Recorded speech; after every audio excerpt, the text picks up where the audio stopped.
abantu bagenda bakabwira umuhuza bati genda usabire ikigongwe abagombye gutembagaza ubutegetsi n'abakoze bakoreye amahano akabikabishe abarundi.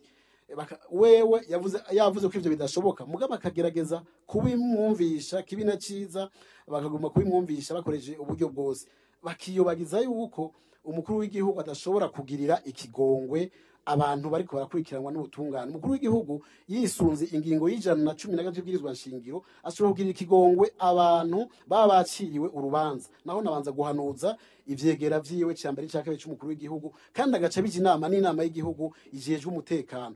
Urumva rero bagomba no gukoresha amakosa mugabo abarundi twaraciye ubwenge ivyo twaciyemo vyaratwigishije ibintu vyinshi cyane ubu ntibikidukanga. Turabiyamiriza tuzokwama tubiyamiriza n'uburenganzira bwacu twarabahinyuye nta kintu na kimwe bashobora gushika ko abarundi borema.